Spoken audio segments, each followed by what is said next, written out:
ማስመሰል? ምንም ማስመሰል አይደለም። ልጆቼ እኮ ናቸው። በጣም ነው ደግሞ ማስብላቸው። ምን ቆይ ረስተው ነው እንዴ? ልጆች አይደሉም ብለህ እኮ ስትከራከር ነበር። የሚባል ሰው እንደ ድመት 9 ነፍስ ያለው ነው ይመስለኝ። በቤት መኪና ብናስገጨው እንኳን የሚሞት አይመስለኝ። እውነትን ነው። እሱን በቤት መኪና ሳይሆን በሲኖ ትራክ ነው ማስጨፍልቅ። ሰይጣን እሱማ ያበደ ሀሳብ ነው። በሞተ ቀን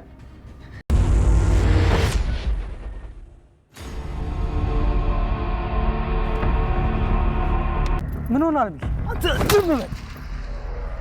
ምን ሆናል? ለምንድን ነው የምትመታኝ? ትሰማኛለህ? ዝም የማትል ከሆነ እኔው ራሴ እስከ መጨረሻው ጨርሳለሁ። እሺ? ሬሳው ብሩክ አይደለም። እኔ ዘንድሮ የልጅ መግደል አይቀርም። እንዴ በጣም እየተፈታተነኝ ያለው። ማን ነው ደግሞ የምትገለው? ሚኪያስን ነው። በስመ አብ ወወልድ ወመንፈስ ቅዱስ አሐዱ አምላክ። እኔ አልቻልኩም። እሱን መታገስ ከአቅሜ በላይ ሆነብኝ። አረ ልጄ ተው እንደዚህ አትበል። እውነቴን ነው ጋሼ። እኔ እሱ ነገር ከቁጥጥሬ በላይ ሆነብኝ። ቆይ እንደዚህ የምትሆነው ዛሬ ልጆቹ የሚሄዱበትን መኪና ስለወሰደ ነው ወይስ ሌላም ነገር አለ? አይ እሱ ብቻ አይደለም። አንተ ማታውቃቸው በጣም ብዙ ነገሮች እኮ ንገረኛ።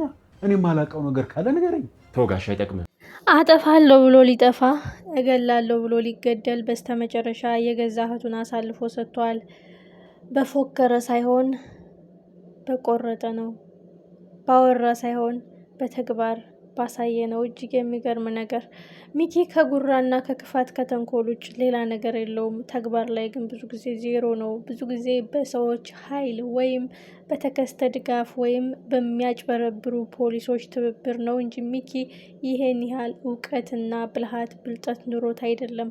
አሁንም ይህን ገዳይ አሳልፎ ለሕግ ከሚሰጠኝ የሚስቴን ደም ተበቅየው እኔ ደግሞ እስከ ወዲያኛው አሰናብተዋለሁ እያለ የፎከረ ታስሮ እንደተለቀቀ ኮርማ በሬ እየፎከረ ሄደው ሚኪ እህቱን አስረክቦ እጅና እግሩን ተጠርንፎ ጫካ ውስጥ ተጥሏል። እጅግ የሚገርም መጨረሻ። ለሀፍት የሚደረግ ግብግብ፣ የተከስተና የሚኪያስ ፍጥጫ።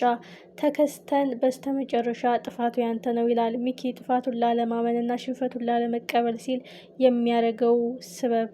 እህቱ በስተመጨረሻ የአስገድዶ መድፈር ወይም ጾታዊ ትንኮሳ ሊደርስባት ነው። ብሩክን ለመጣል መቀመቅ ለማውረድ ባልሰራው ስራ ሰርቶታል። ባልገደለ ገድለሃል፣ ባልዋለበት ውለሃል ተብሎ ጧት ማታ የሚለፋው ከሆዳሙና ከአጭበርባሪው ፖሊስ ጋር እየተባበረ ወንጀሉን የሚያድበሰብሰውና የሚያበዛው ሚኪ ዛሬም ከባድ ነገር ገጥሞታል። ለሌሎች ጉድጓድ ሲምስ የገዛ እህቱን ጉድጓድ ውስጥ ጨምሯታል። ሰላም ሰላም! የተከበራችሁና የተወደዳችሁ ውድ ቤተሰቦች ሰላማችሁ ብዝት ይበልልኝ።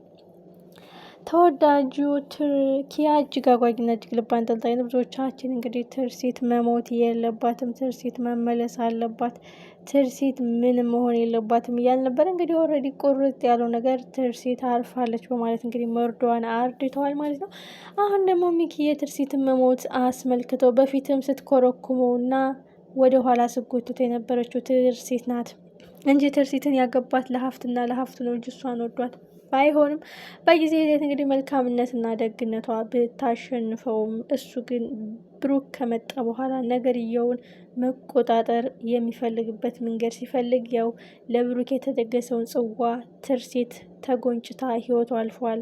አሁንም ብሩክን መንቅሮ ለማውጣትና ወይ ለመግደል ወይ መቀመቅ ለማውረድ ጧት ማታ የሚለፋው መልካምና የጽድቅ ስራ እንደሚሰራ ሰው እንቅልፋቶ የሚያድረው ሚኪ አሁን ደግሞ የገዛ እህቱን በገዳዩ እጅ አስገብቷል። እውነትና ንጋት እያደር ይጠራል። ፖሊሱም አሁን እየተጠራጠረ ነው። በትክክል ንጹሑን ሰው ብሩክን ነው ወንጀለኛ እያለው ያለው። ይህ ማለት ብሩክ የጠቆመን ሰው ትክክል ነው ሲልም ሰምተነዋል። ወይዘሮ ሂሩት እንግዲህ የትርሲት እናት ናት። ምን ያህል ራስ ወዳድና ገንዘብ ወዳድ እንደሆነች ነው እያየን ያለ ነው። ትርሲት በሌለችበት እስከ ወዲያኛው ባሸለበችበት ምስኪን ልጇ መሞቷን ተከትላ እንግዲህ ሀፍቱን ለመውሰድ የምታደርገው ግብግብ አለ። ከተንኮልና ከክፋት የማትወጣው መጀመሪያም ትርሲት ነበረ። እማዬ ለሰው መልካም አስቢ፣ ክፉ አስተሳሰብሽን ከውስጥሽ አውጪ እያለች እንግዲህ ስትገስጣትና ስትኮረኩማት የነበረችው ትርሲት ነበረች። አሁን ግን ነገርየውን ጥምምና ዘወር አድርጋ ብሩክን ከጨዋታው አውጥታ ሙሉ የሞግዚትነት መብት እንዲሰጣትና የብሩክንም የልጆቿንም የትርሲትንም ጥርግርግ አድርጋ መውሰድ የምትፈልግ አሮይት ሆና ተገኝታለች። እንደዚህ ያለ ሰው ሲሰውረን። ሰው የልጁን ገዳይ ማን ነው እያለ ጧት ማታ ይለፋል። እሷ ግን እናቴ ሀፍቱ ነው የሚያሯሩጣት ማለት ነው። በጣም ያሳዝናል። ደግነቱ ሚኪ እንኳን ለብሩክ ለአንቺ አይደለም ለአንቺ ለብሩክም አይገባውም እያለ እንግዲህ እሱም ሁሉንም ነገር ጥርግርግርግ አድርጎ ከቤቷ አስወጥቶ ልጆቹን የሞግዚትነት መብት ወስዶ ልጆቹን ደግሞ እንደፈለገ እየተጫወተ ንብረቱን ደልቀቅ ብሎ ሊኖርበት ነው የሚፈልገው። ይህ ግን በፍጹም አይሳካለትም። ሁልጊዜ አደገኛ ሰዎችና ወንጀለኛ ሰዎች በሚሰሩት ተንኮል በሚያደርጉት ክፋት አንድ ዱካና አንድ ፍንጭ የሚሰጥ የወንጀል ማህደራቸውን ትተው ይራመዳሉ። ብሩክ በዛ ላይ አሁን ትልቅ ማስረጃ እና ትልቅ መረጃ ሰምቷል። ተጨባጭ ነገር ባይኖረውም በትክክል ሰምቷል፣ አይቷል። ይህ ጉዳይ እውነት ከሆነ ህይወታችን አደጋ ውስጥ ነው፣ በቁማችን እየተጫወቱብን ነው። ሚኪ እመነኝ እኔ ነኝ የምደፋህ እያለ እንግዲህ ከአባባ ጋር ሲያወሩ ሰምተናቸዋል። አባባ ምን ነው ገደልኩ ገደለ የሚል ወሬህን ተውና ምንድን የተፈጠረው ቢልም መናገር ያልፈለገው በትክክል እና አባባንም የሚያበሳጭና የሚያናድድ ድርጊት የሰማ እንደሆነ ነው ያረጋገጠው። እውነቱ ነው ላገኘው እንጂ ድርጊቱን ከመፈጸም ወደ ኋላ አልልም፣ ጊዜው አሁን ነው። ሜቢ እንግዲህ ብሩክን ለመግደል ቀን ጧት እየለፉ እንደሆነ ሲያወሩ ተከስተ ጋር ሰምቶ ሊሆን ይችላል። የመጨረሻ ግን ሚኪያስ ብሩክን ገድዬ ይህን ቤት በቁጥጥሬ ውስጥ ድርጅቱን በቁጥጥሬ ውስጥ አርጌ ከአንድም 3-4 በሬ ጥዬ ነው ደግሽ የምጨፍረው ሲል ሰምቶ ሊሆን ይችላል። ሜቢም ሁሉም ነገር ከመጀመሪያው ብሩክን 3-4 ነፍስ ነው ያለው እያሉ ሲያወሩ የመጀመሪያው አደጋን በእነሱ እንደደረሰበት ጥርጣሬ ውስጥ ገብቶ ሊሆን ይችላል። የትኛው ነው? ወይስ ወይዘሮ ሂሩት ከነ ብሩክ ዳጎስ ያለ የምንቀበላቸው ነገር አለ፣ ግን ቤቱን እንድሰራላቸው ፈልጋለሁ። ይህም የብሩክን ድርሻ ሙሉ ለሙሉ እንዲፈርምልህ ማድረግ ትችላለህ፣ በቤቱ አስታከህ ብላ ስታወራ ሰምቶ ሊሆን ይችላል። ስለዚህ በዙሪያችን ጥላት ነው የከበበን። በዚህ ላይ ልጆች ናቸው አደጋ ውስጥ የሚወድቁት። እኔ ከእነሱ ጋር ግብግብ በምገጥም ጊዜ እውነታውን ለማረጋገጥ ነው የምፈልገው የሚለው ብሩክ ለዚህ ነው ማለት ነው።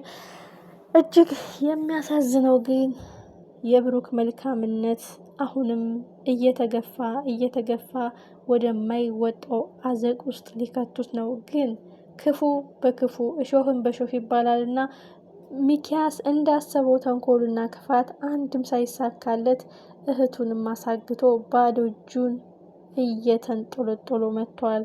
የክፋቱ መጨረሻ የውርደቱ ማብቂያ ይሄ ነው። የገዛ እህቱን ለጾታዊ ትንኮሳ አሳልፎ ሰጥቷታል። ይህ ልጅም ፍቅሬ ካልገባሽ፣ ስወድሽ ካልተረዳሽኝ ዝም አልልሽም፣ አንቺን ባጣ ገላሽን ላጣውና ገላሽ ሊያመልጠኝ አይገባም በማለት እንግዲህ እጅግ በሚያሳዝን መልኩ እንግዲህ ደፍሯታል የሚል ግምት አለን። በጣም ያሳዝናል። እንግዲህ ህመሙ፣ ስቃዩ፣ ጉዳቱ በራሱ ህይወት ላይ በራሱ እህት ላይ በራሱ ላይፍ ላይ ሲደርስበት የሰው ህመም ካልተጋባበት የሰው ስቃይ ካልገባው ሚኪ የመጨረሻ የውርደቱ ቀን የደረሰ ይመስላል። በዛ ላይ ደግሞ እህቱ አሁን ተደፍራ ስትመጣ የበለጠ ጸጸቱና ጉዳቱ የበለጠ አመርቅዞ ይመጣለታል ማለት ነው። ምክንያቱም ትርሲትን እገላለሁ ብሎ ሳይሆን ብሩክን እገላለሁ ብሎ የትርሲት ጽዋ የተጠጣችው ትርሲት እሱ በጸጸት እየተገረፈ አሁን ደግሞ እህቱ ተደፍራ ስትመጣ የዛን ቀን ሚኪ እውነትም ክፋቱ የመለሰለት የብድር ዋጋ እስከ ወለዱ የከፈለው ውለታ እንደሆነ ይገባዋል ማለት ነው።